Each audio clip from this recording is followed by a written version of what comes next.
Moïse Nyarugabo aborde dans le même sens que tous les opposants. Il dit que ce n'est pas la constitution qui empêche à Félix Tshisekedi, ce n'est pas la constitution qui l'autorise de voyager, d'emprisonner les hommes politiques, de ne pas réussir, de ne même pas vaincre la guerre de l'Est. Ce n'est pas la constitution qui l'empêche.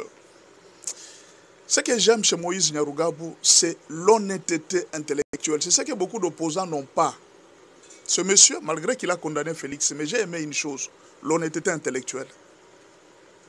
Il a fait la faculté de droit comme tous les autres, mais il est opposant, mais il y a en lui ce qu'on appelle l'honnêteté intellectuelle. Il a dit ce que tout le monde ne dit pas. Écoutez ce que Moïse Nyarugabo ajoute, après avoir condamné, menacé même Félix Tshisekedi, Nyarugabo dit ceci. Nyarugabo reconnaît tout de même que la Constitution prévoit les modalités de sa propre révision.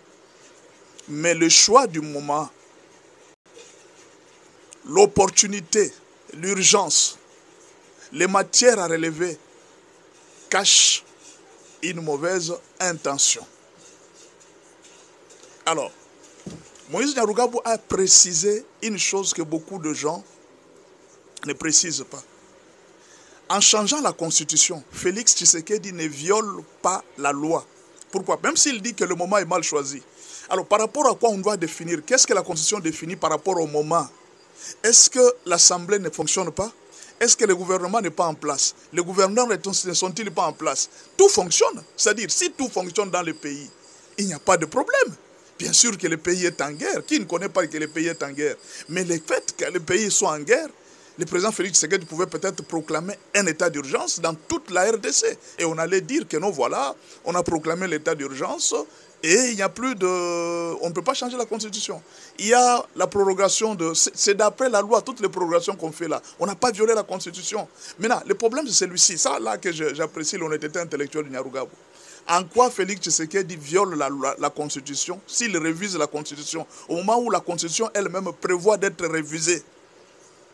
Le moment, est-ce que la Constitution a aussi choisi le moment? C'est quel moment? Peut-être quand il y a état d'urgence, peut-être. Est-ce qu'on a dit qu'on ne peut pas changer la Constitution quand les taux de dollars baissent? On a dit ça? Mais alors, ce que moi j'aime, c'est l'honnêteté intellectuelle. Quand vous êtes en train de dire que Félix ne change pas la Constitution, ce n'est pas un problème, vous pouvez avoir raison, mais donnez-nous ces raisons-là. Nyarugabo a dit que non, la Constitution prévoit elle-même d'être changée, bien sûr. Mais précisez aussi les moments. Dans tel moment, tel moment, tel moment, la Constitution ne peut pas être changée. C'est ça l'honnêteté intellectuelle. Bravo quand même de tout ce qu'il est en train de dire. Bon, en fait, c'est un opposant, il ne peut jamais donner des cadeaux à Félix. Pour obtenir le pouvoir, on ne donne jamais des cadeaux à celui qui règne. Même Félix n'a jamais donné des cadeaux à Kabila.